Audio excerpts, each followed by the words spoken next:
So here we go for another round of the routine. First points are what? Solar plexus.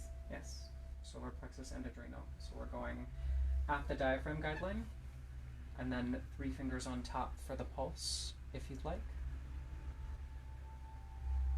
I've noticed there are plenty of feet that I cannot get my hand that far around. If you feel like that's an issue, go from the inside.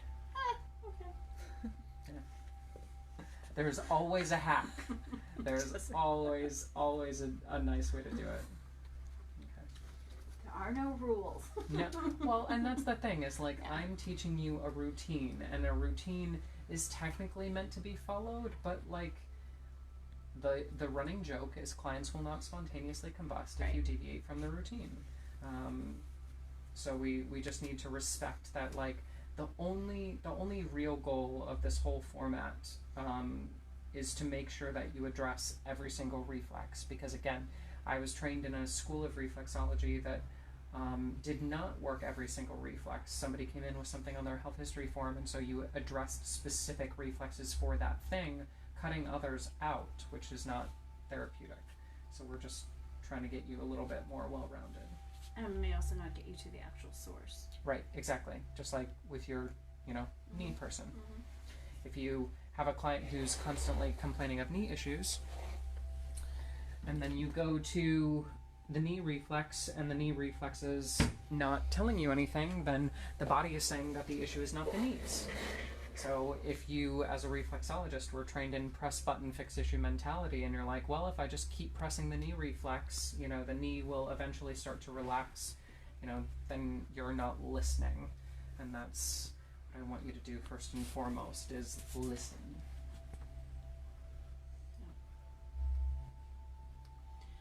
So I also always noticed paying closer attention to the 30-minute foot therapy, and I noticed that the whole zone, horizontal zone 2, is eliminated. So it depends on where I'm at and who I'm with. I probably need to go back and edit that. Okay. What I'll do is I'll do the relaxation techniques in spine, and then I'll do toes, zone 2, 3, 4, 5. But I won't do the horizontal walk on 3 and 4, and I won't do the horizontal walk on 5 either, but I will do the vertical on 2. Okay. And that can always change depending. Like if I have a client who's coming in with a lot of lower body issues, and I know I want to get around the ankle at some point, then I'll cut and customize based on what I feel is necessary, and especially what the relaxation techniques are telling me first and foremost. Yeah, because I mean, I didn't follow the absolute routine on that, but it just made me wonder. It's like, what was the reasoning behind it? Because the client I had, thankfully, I specifically worked on that, and turns out both sides, like, completely stuck on the shoulder. Like my fingers just would not move. So I talked to her and just let her know, what my feelings on that were. Yeah. And the expression on her face kind of said, bingo! Right. Yeah. And that's the danger, like, first and foremost, shame on them for only booking a half hour. Like, I mean, we really, like, reflexology should be an hour session, from my personal perspective. And I get that some people don't have the time or the finances in order to do that, and that's perfectly fine. Like, meet the client where they're at. But if they can come in for an hour, and that's something that they should really be doing for themselves, especially if they aren't doing other forms of self-care, then maybe that's the dialogue, is, look, we found all this stuff, but I really didn't have enough time to work on it with you today. Would you mind coming in for another session, or scheduling an hour next time? Right. Well, this happened to be a client that did half-hour feet and half-hour hands. So she was a dancer, and she was a dental hygienist. So there you go.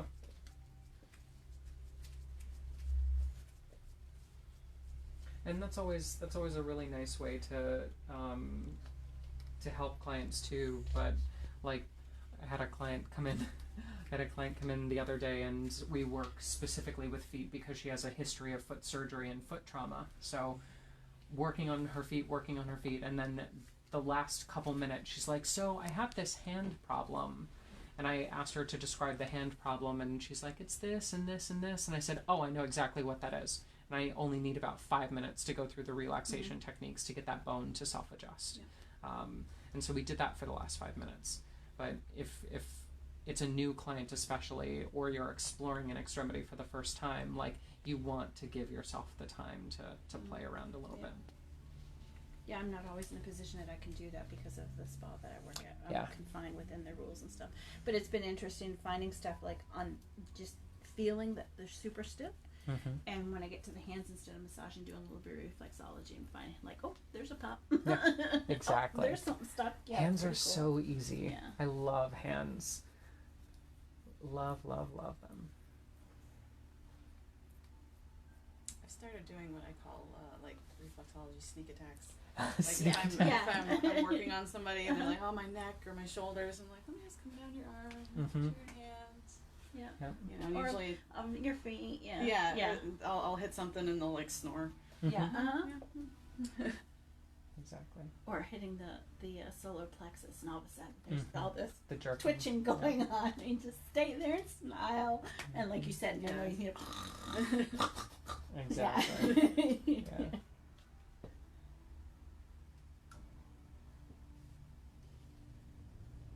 Okay, so here we're on the spinal reflexes, walking up the spine 3 times.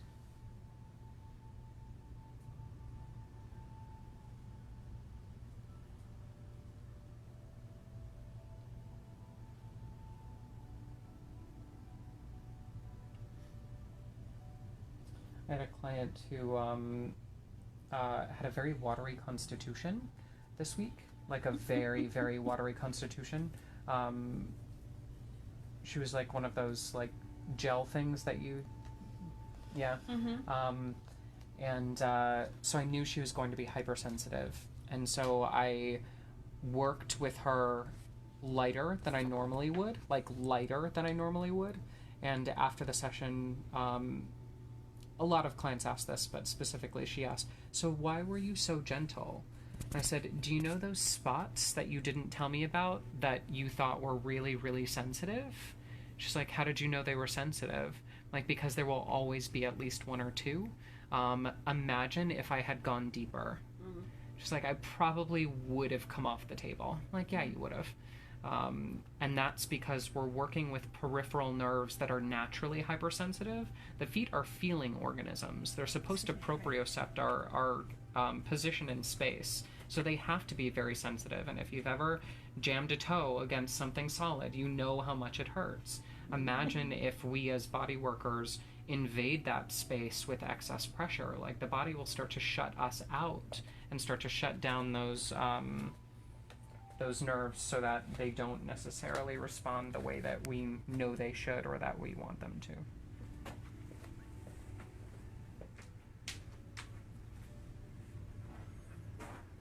On to the big toe. Thank you, my dear.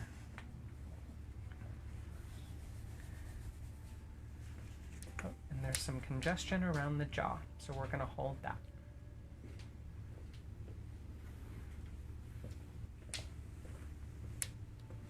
And where are you finding the jaw? At the base of the distal phalanx of the big toe. Okay. So at that interphalangeal joint, right where the neck reflexes turn into the head, that's all dental space.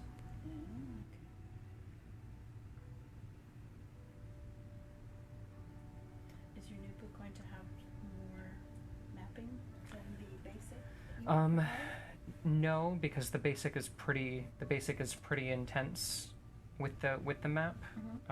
Talks about all the reflexes, and the online program really talks about all the reflexes too. The new book is going to be more about the elements and how to consult. Gotcha. And also exploring tongue-eye pulse.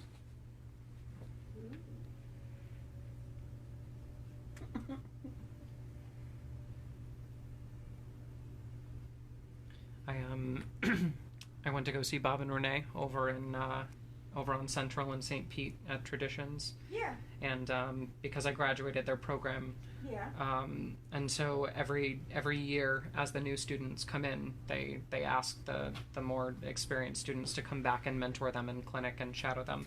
And so we, while some of the other students were doing clinical rotations, I had a group of the newbies in the collective learning space doing tongue and pulses, just running tongues and pulses, like stick out your tongue, mark it down, feel the pulse, mark it down.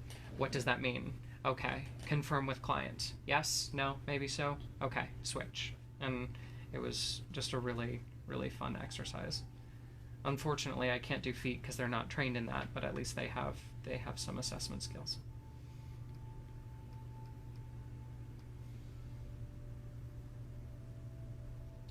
We're going to need to go over that spot again because that's a little tricky.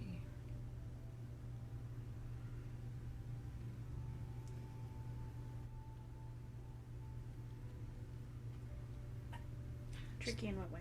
Tricky, so it's slightly hollow, but it's also lit up. Like when my fingers go over it, it stands out.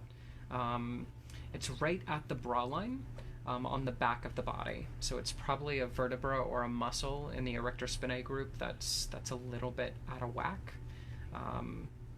It's not really biting back or fighting. It's just kind of hyperactive. So she could have had like some mid-back spasms that the body just hasn't felt the need to release yet. Little things like that. Or possibly poor Prophet? Yeah, poor Prophet, totally. It's also very upper digestive territory too. So there could be some like lymphatic upper digestive gunk, that's still in the system. But overall, nothing crazy, but just a spot that stood out. Yeah, and again, there's another. This one's crunchy and tight in the upper back on the right side. So we're seeing markers for physical tension, like she went to a boot camp class, and her body wasn't having it, that kind of stuff. There's just too much physical tension around the muscles and bones. So we're addressing that, just fleshing it all out. Her hands will be fun tomorrow then. There you go. Yeah.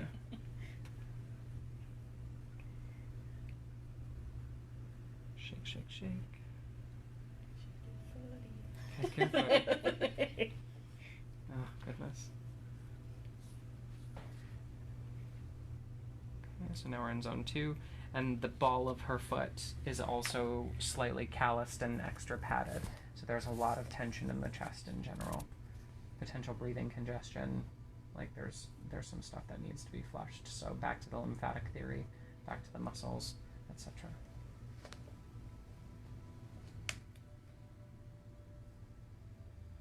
Where is Mr. Scott? Scott is attending a personal event this morning, so he might be in here later, but he was not able to attend this morning.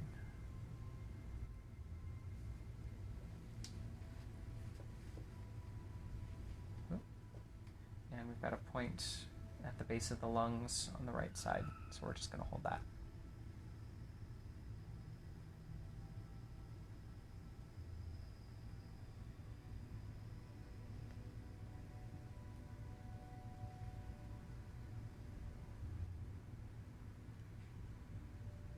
And there's a twitch on the spine as we do that, so we know that the body is receiving the work, but the point itself, and there's a twitch in the point. Okay, so the point is starting to respond, but it has not fully released yet, so we're just holding until we feel that exhale of the point.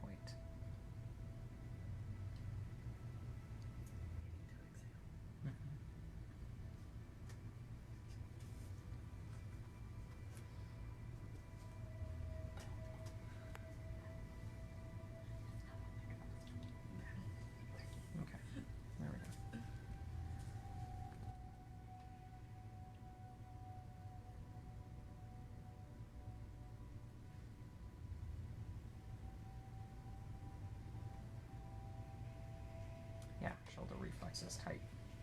That's not fun. I'm going to use 2 thumbs. I'm just going to circle around it. Fun. controlling it. Yeah. Seems to. It's On occasion, yeah. it's a very tricky, like, if you walk it directly, the tissue kind of tends to roll over the joint always. It's not a nice place to walk in general. It's a bad part of town. So we just, adapt it to make sure, like especially when we're on the ears and we're doing the relaxation for the ears, and like when the ear continues to click and pop, like we don't want to trigger that experience. It's the same thing with the shoulder reflex. Like we don't want to keep going over it just because it's crunchy. Like you don't want to keep pinching that knot in their shoulder just because there's a knot there. I hate it when therapists do that. I was gonna say, but some people love to do that. They do. It's such a pet peeve of mine. Like, stop. We always want to go with tissue direction and make sure that the body is receiving the work, and that means not rolling over stuff that we shouldn't be rolling over.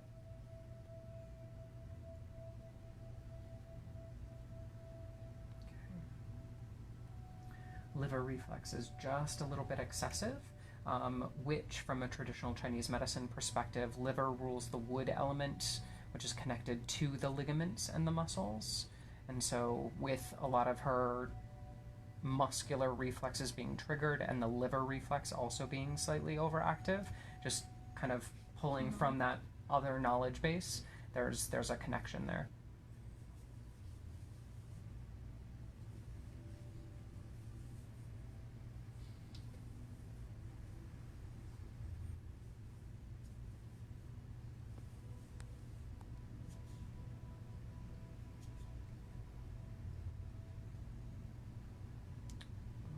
There's a spot right in the center of the liver reflex that we're just going to hold.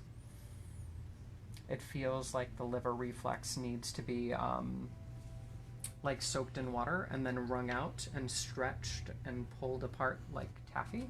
Like it just feels a little bit too dry, a little bit too compressed, a little bit too congested. Like we just need to pump all that out.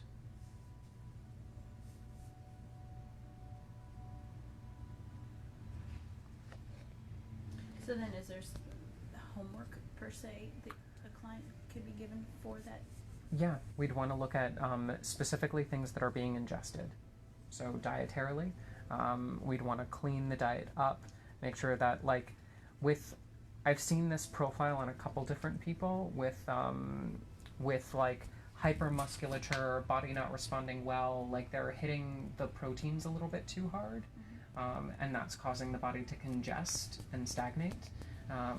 It's not saying, go 100% raw vegan, but it's saying, look, we need to clean you out a little bit as opposed to stack you up a little bit. It's like staying away from fatty meats and red meats. And processed powders and like protein drinks and things like that. Like anything that would be a little bit more cloudy would be a good way to say it, as opposed to clean and clear.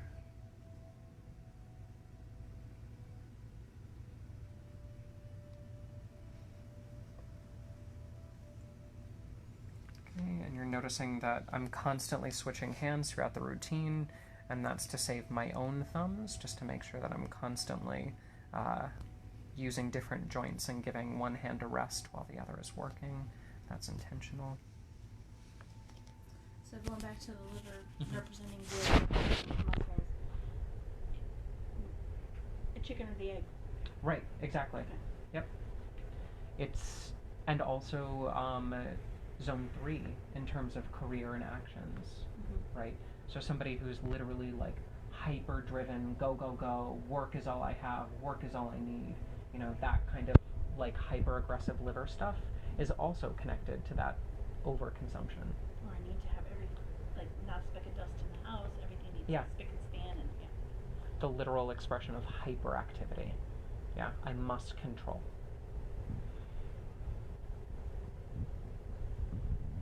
Then we go back to the toes for a second time.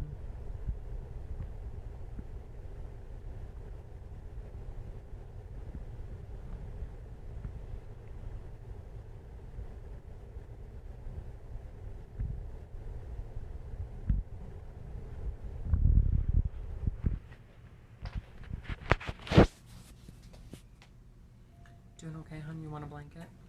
I'm good. Okay.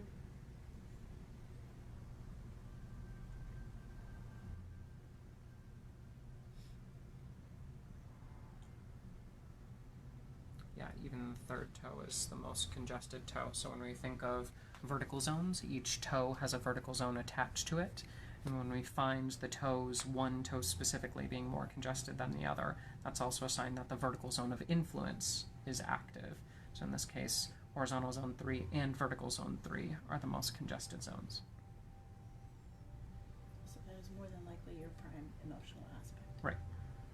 We'd be focusing physically and mentally and emotionally on zone 3. But this is only on the first foot. We need to see what's happening elsewhere.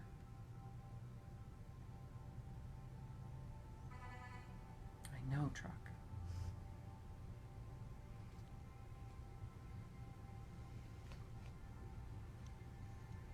One of the least annoying ones I've heard.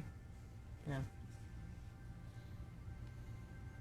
And it'll be so much better when the overpass is constructed and the trucks will be going over instead of stopping at the lights.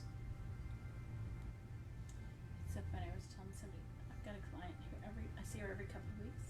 She's always complaining about this one road that they're just paving for months and months, or repaving rather. Mm-hmm. And I'm like, and you see the overpass here, and Right. it's just trucking along. Yeah. Yeah. It's like, There's goes to some show you money behind where that the construction. influence, power, and money lies. Doing our Achilles effleurage. Such an underrated technique. So nice. What really interests a lot of clients, back to that knee, that's not the knee stuff, is as we work the heel specifically and the ankle. I have a lot of clients who come in with plantar fasciitis and heel spurs and blah blah blah, and so they'll get on the table and then we'll work that area and they'll say, wait, hold on, it doesn't hurt when you touch it. Like, yeah, because you have a fake bone spur or a fake plantar fasciitis that's not actually damage to the tissue, that's not actively torn. But what happens is when all of your weight is on that space and the fascia gets lit up, then the pain starts. But from a structural perspective, there's no damage. It's just your levers and pulleys are out of alignment. Yeah, this particular one that didn't have knee, that was going to have knee replacement, has had knee replacement, indicated that she had bone spurs. Yeah. Diagnosed by doctor. Because it's all zone 5. It's all sciatica.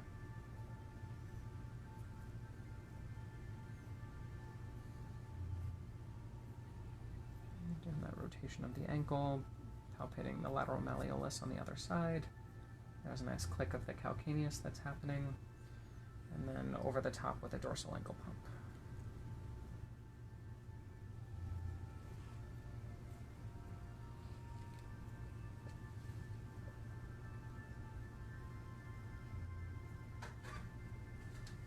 Manosphere. Maybe it was that one. That's it, Alex. You have to go through the mail slot. Okay, so now we're on For the... a Hogwarts letter. Yeah, exactly. We're on the cuboid notch on the lateral side. Ooh, there's some stickiness with the knee, for sure.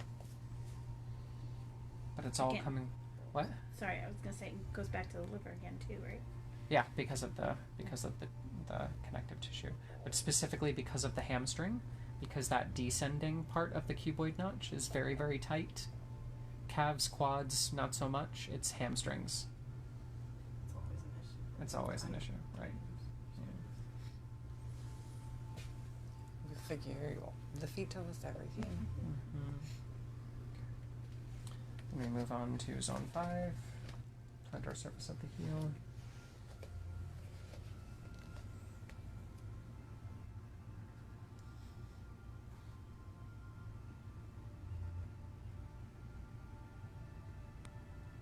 And there's just stuff here. So I'm going to hold a couple points.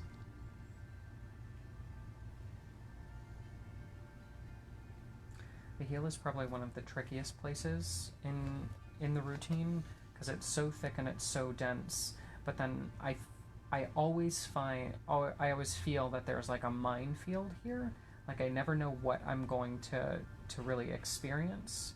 And like there's a point here that I know if we were to hit it at the wrong angle, too hard, too fast, it would explode like a landmine. So it's all, you never know what you're going to get with the heel because it's so connected to that sciatic nerve root. Because the tissue's more denser, do you use a little bit more pressure than you do on the rest of the foot? You can. It really depends on what I feel. If it feels like their body is defending against my pressure, no. Her body is letting the pressure happen really nicely, so I'm able to use just a tad bit more pressure here than on the other areas. Yeah, and even like as I'm pressing in through this zone, I can feel that go all the way up her body. Like that line of support is just super active.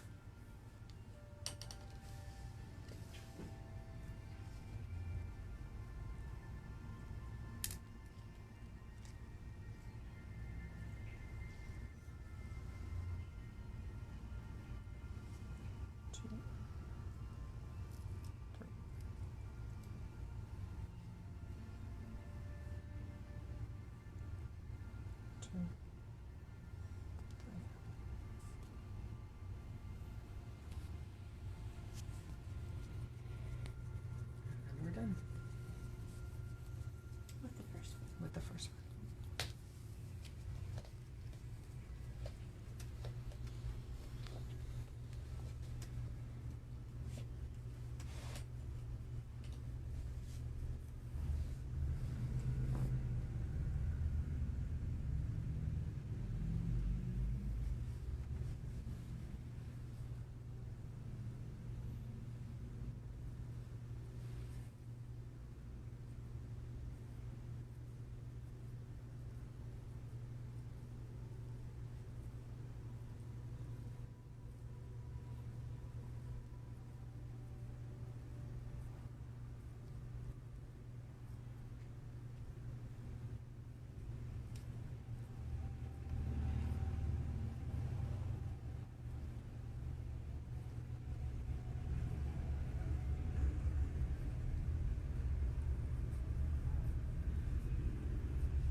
Nap, nap. Nap, nap.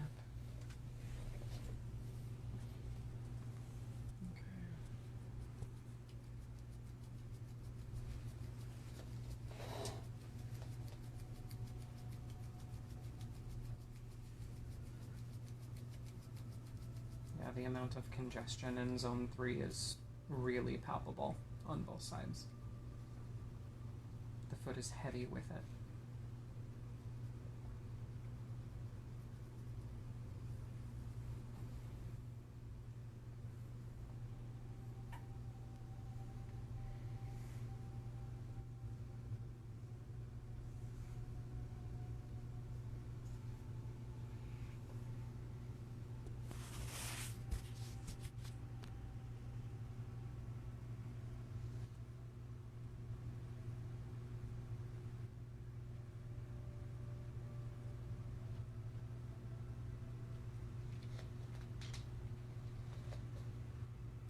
Literally just pump all day just to facilitate some of that fluid movement.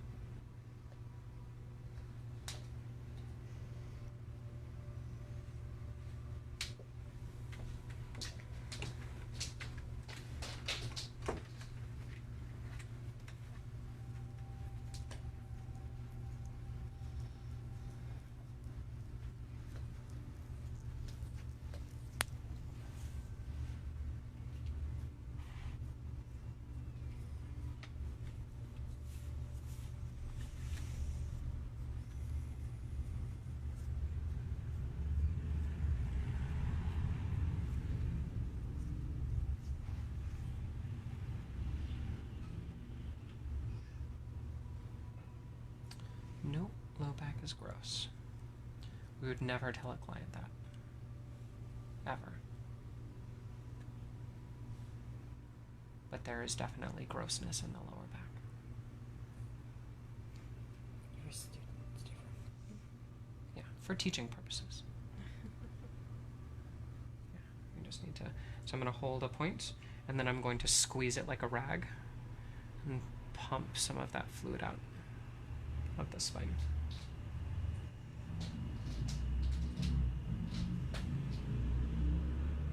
Lynn Johnson from Scotland is glued to the screen. Hi, Lynn. How are you? Or she may have had on and have walked off.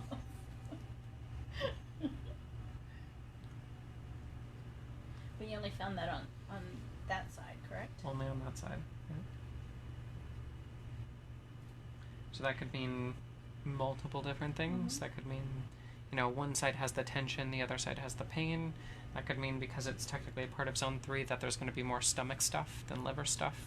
We just don't know. Yeah. Wait and see what the rest of the foot says. Exactly. Which is why I don't like clients who ask for the play-by-play.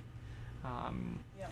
When a client comes in and they say, oh, can you tell me what you find? I always say, I will tell you what I found at the end of the session.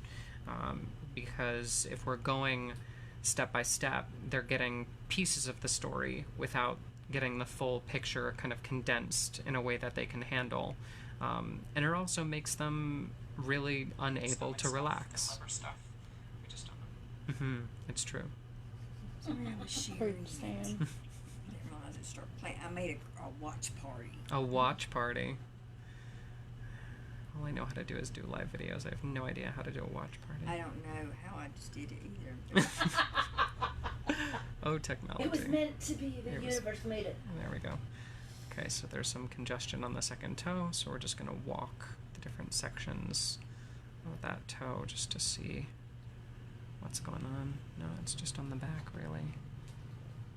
Back of that toe.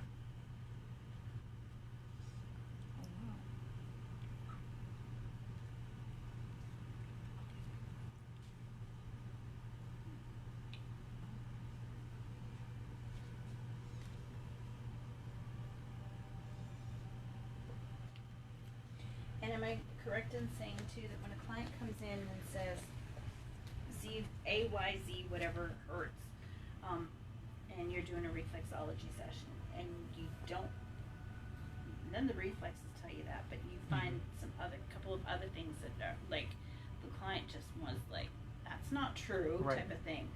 Mm-hmm. I've always explained it as well, not always, but the clients who are more prone to go to the doctor, get the prescription, and get cut, is to say that what you're complaining of may be what you're feeling, but what your body is telling me based on the reflexes is these are the more pressing issues that you're not paying attention to. Right, so I'll say something similar, but I'll say this is the source. Okay, source, okay, yeah. Yeah. As an example, I've had multiple clients come in with cancer, and they're like, Sam, can you see the cancer? Like, sometimes I can, sometimes I can't. There are other issues that the body thinks are more important, like the fact that your spleen and lymphatic system are completely on fire. It's nice when a client comes in thinking that they know what's wrong, because they have a diagnosis, and that's lovely, but that's not necessarily our role, is to work with that diagnosis, because we Right. can't diagnose, prescribe, or treat. All we can do is give feedback based on what we see in the reflexes. So sometimes that means just telling them, hey, I'm seeing a lot of dehydration in the tissues. Water might be something, you need to focus on. Or that means, hey, diet's part of it. We need to get you into a dietitian. Hey, I'm seeing a lot of stuff in the knee. You're feeling a lot of pain in the knee. We might need to get you to an orthopedic just to get a scan and see what's going on in that space. But really what I tend to see is a collapse of the holistic care in clients where, they come in with a particular issue that's been diagnosed. Thyroid is my absolute favorite. and it's connected to so many other things that it becomes very confusing to the client to be like, is it this, or is it this, or is that playing on that? And, you know, so we have an educational discussion. Yeah, I find that's the most difficult part of all of this is Yeah.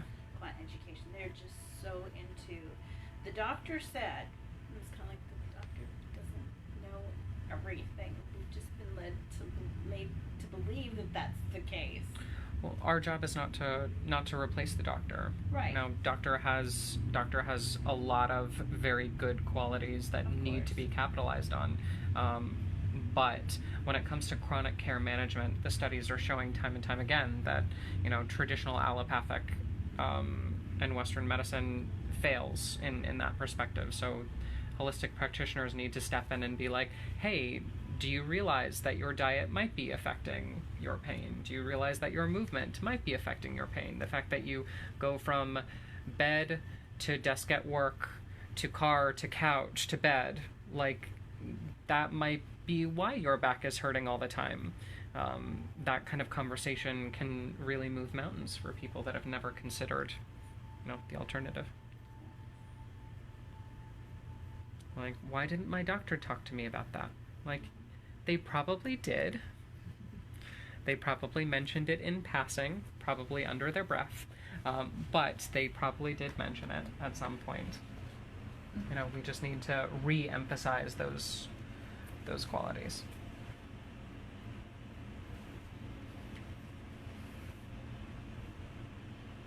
And there's a nice hollow spot right in the chest, so we're going to hold that.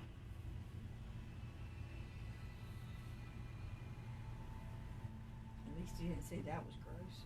No. Not yet. We haven't made it through the whole zone. Yeah, that heart, you might as well get a new one. No. And that's why I don't like the play-by-play, is because I've had clients like, ooh, what's that? It's the heart reflex. Oh my God, I'm dying. No, honey. It doesn't work like that. Which is why I think the mental emotional side is so important as well, is because the body might not be saying something about the physical heart. It might be saying something about the metaphoric heart.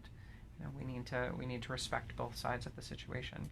So this area is pushing back like a rib that's out of alignment almost. And so what I'm going to do is I'm going to use a flat thumb, put it against that reflex, and then I'm going to fold the toes over to try to get that to self-adjust.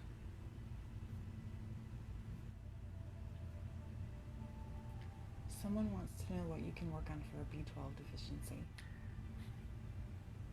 Get a B12 supplement. What if they're not holding it? Because I've had several people coming in for Kesha saying that they're only holding it for short periods of time. Yeah. Then we would look at nutritional options of things that help you absorb B12. As an example, beets and beet tops. The beet tops specifically allow the body to absorb B12, but also taking a B12 supplement that is absorbable in a liquid format, as opposed to a B12 complex that's in a hard pill. You know, working with a dietitian as well. What foods are high in B12? Especially my vegans need to understand that there's a low B12 content in a lot of those foods, and you can't get a lot of B12 just from eating pasta. So that kind of stuff we need to just educate clients on a little bit better. But there is no reflex that press this and you get a dose of B12, because B12 is a vitamin that needs to be accrued by food.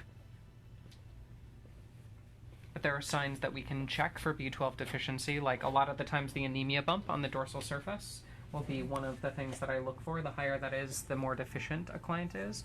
And that's often one of the big things with B12 deficiency that I see. So the anemia and the B12 kind of go together. They do, yeah. But general deficiency? Yeah. Yeah. Because if those two are deficient, then everything else is going to be also. Right. And unless somebody's come in, you know, if they've Googled that they have a B12 deficiency and they're like, oh my gosh, I have all these symptoms, which could also be hypothyroid, could also be, you know, all these different things. Could also be they're burning the candle at both ends. Yeah, it could be adrenal fatigue, it could be so many different things. you know, we need to be just extra careful and say, hey, look, I know that this is what you found, but let's consider multiple options here. Sensitive? A little bit. So this is the stomach. Yeah. So stomach is obviously not too happy. Yeah. Which is exactly where she put her hand, and that's significant, which is something that we look for. Yeah, there's a spot here that we're just going to hold a little bit. When a client says a reflex is sensitive, that's not your permission to go harder. That's actually your indication to back off a little bit, address the tissues as they would like to be addressed. Like, the great example with the more palpatory approach that I take is like having a conversation. You go into a room with somebody that you haven't met before, and you don't immediately start talking politics, religion, and abortion laws. Like, you just don't. Yeah? Don't ramrod the conversation. But at the same time, if you do find that somebody is very hypersensitive to talking in general, maybe they're an introvert, maybe they really don't want to be there, you don't know, their background or whatever, then back off and approach with care and caution. And that's the same thing that we would do in a social situation, and it's the same thing that we would need to do in a reflex situation, is when we find pain, we back off and proceed with caution. But we're not backing off from a place of fear either. We're not stopping our work just because an area is sensitive. Right. We're just meeting the tissues where they're at. You don't need to go feather light and tiptoe around a reflex either. A lot of the questions that I get online is, what if a reflex is sensitive? How do you work it? I'm like, you work it more gently? It's not super rocket science, but unless somebody is screaming in pain, like, please don't touch that, then I would still touch it. I would still work around it at least.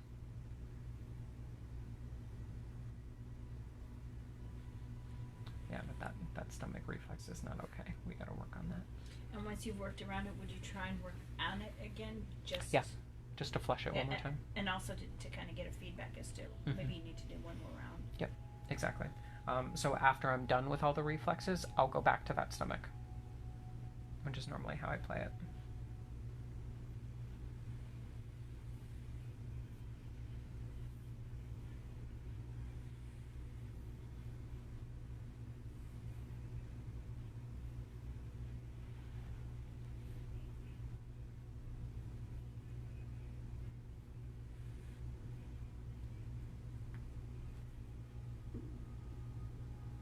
This is also one of the reasons why we don't give the play-by-play, is on the right foot we could only see the liver and gallbladder, part of the upper digestive equation.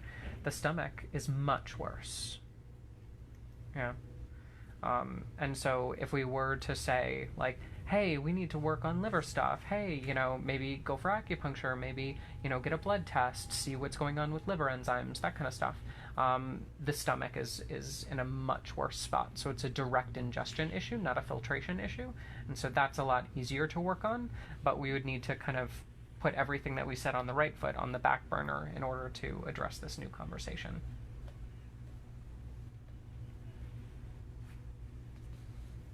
One of my favorite stomach issue stories was I had a client come in who, we're triggering some back stuff.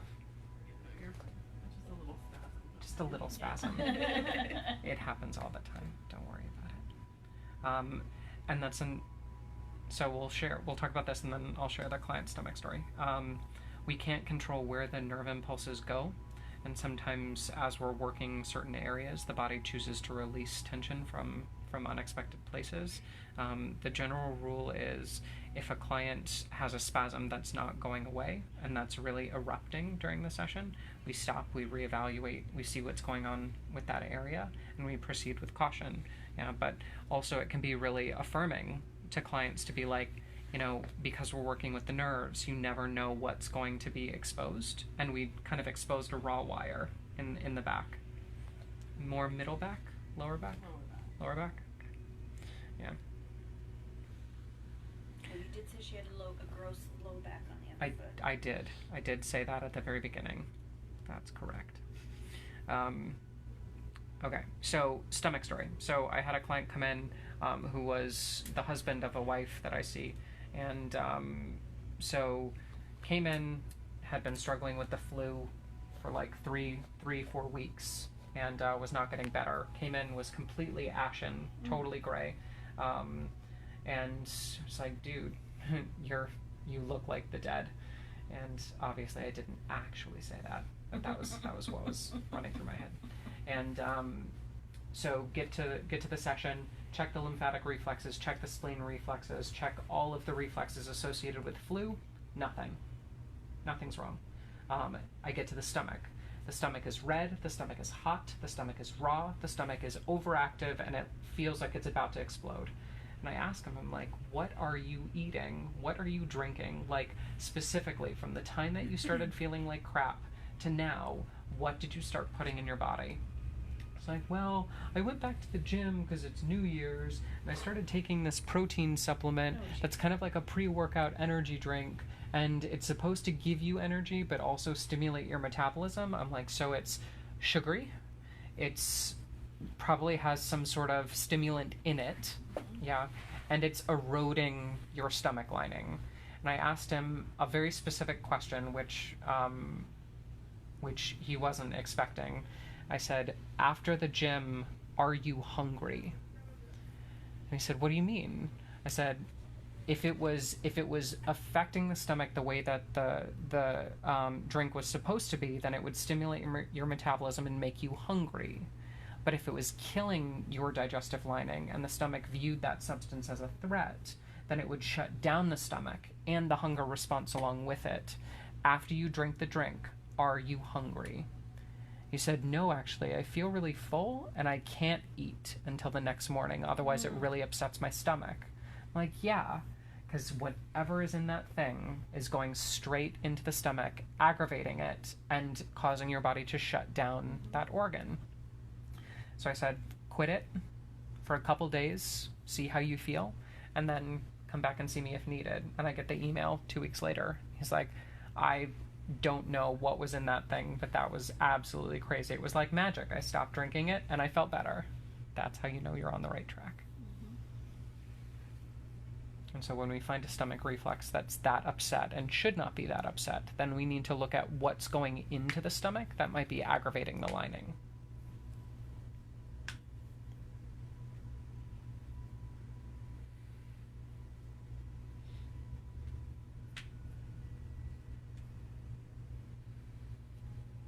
But to your point, Leanne, what you said before, like the idea of cleaning, like compulsive cleaning or control, it was also first of the year, his zone 3, his career in actions, that's also stimulated by workouts and exercise. Yeah, that fiery, we would call that pitta center of the body.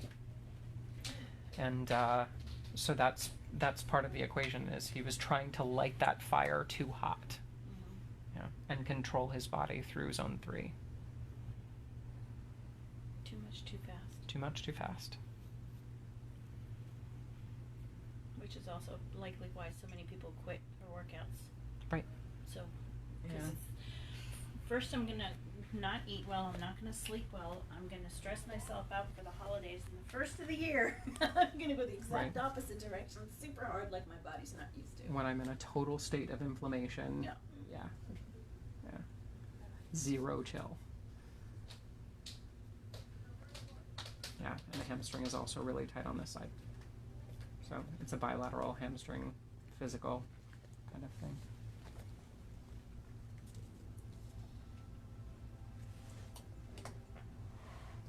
We gotta get a plate of nice roasted vegetables, put them on the floor, and then have her bend forward into a forward bend in order to eat the vegetables. And that'll be the perfect combination. Bending the knees. I'm all for cheating. Like, I'm all for, like, especially if somebody feels impingement when they bend forward, but the knee bend allows them to relax in such a way, like, ease into it, you know, give yourself a little bit of pushback, like, don't try to get out of the stretch, but, you know, definitely give your body a little bit of assistance where it's needed. Sometimes bending that knee helps to engage the quadricep, which Yeah. will automatically open up the back of your leg. Exactly. Strain, counter strain. And then also, sometimes it's not about bending forward. Sometimes it's just about, or bending all the way forward. Sometimes it's about the 90-degree bend. And having somebody put their hands on like a desk or a table and just walk back into a half bend. And that can also be really helpful without the added weight of that forward fold. Pyramid pose is awesome for the back of the leg. Pyramid Love pose that. is a beast.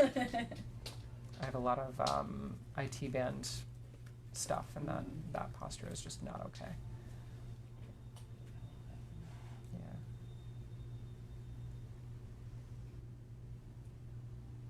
Must be something in the air because your grapes are really hot commodity today.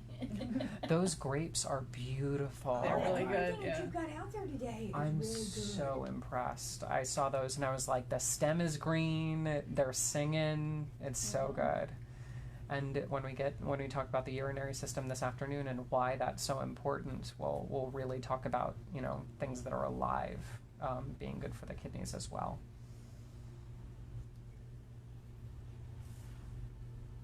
Okay. So now that we're done with the actual reflexes, I'm going to go back to the stomach and I'm going to walk that one more time.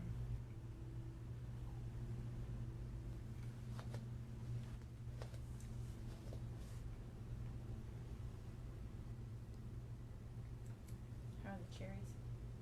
They're great. The cherries are beautiful. I personally love cherries, but these are good. Like they have a good hint of sour, nice sweet. And it was funny because when I pick out the food, I know what I'm going for. But then every once in a while, there's something that starts talking to me when I'm going through the grocery store. Pick me. Exactly, and the cherries were one of those things this time around, and I was like, but the cherries don't really have a lot to do with the urinary system. Like I was running through my Rolodex of like, yeah, they're a big source of antioxidants, yeah, they're good for the blood, like blah, blah, blah. And so I Googled cherries real fast, and I Googled cherries urinary tract, and more recent studies have come out that cherries pull uric acid from the blood. Yes, people are out drink tart cherry juice. Say that 3 times. Yeah, and so I was like, oh, okay. And also, the cherry juice has a little bit of topical analgesic. Yeah, pain relieving Yeah. properties.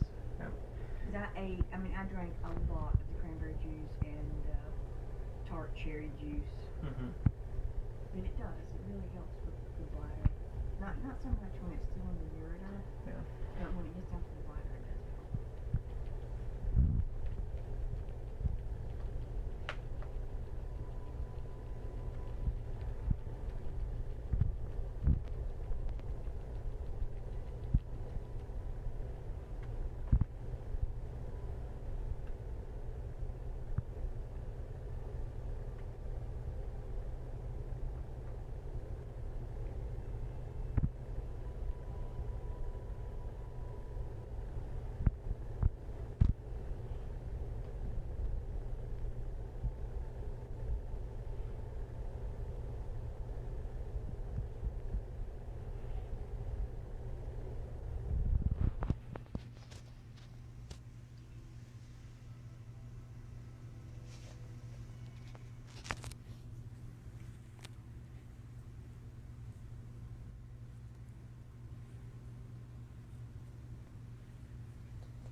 things that you'll notice with kidney stuff is if the lines are specifically like deep and dry, whether or not the hot towels and the cream touches it.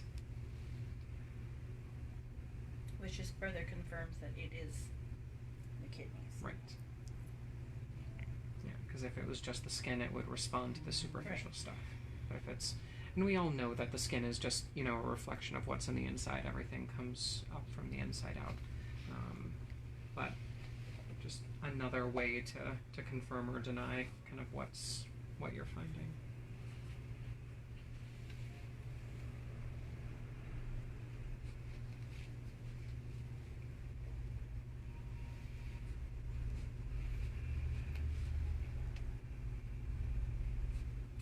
And our last 2 points.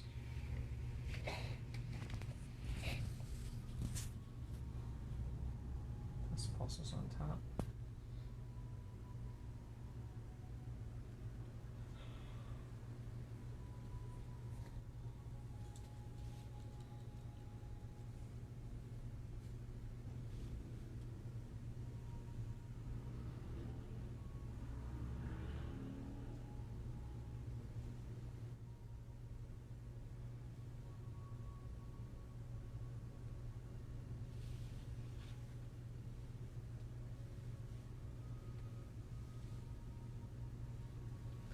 And adrenal.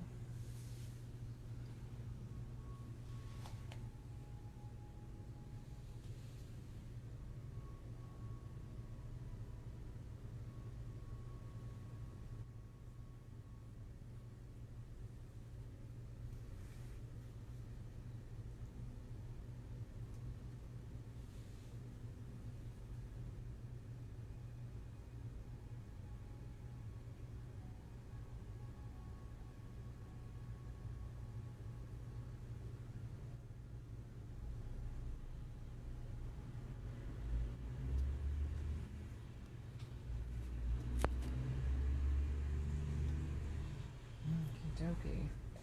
And that is our routine. Yay. Huzzah.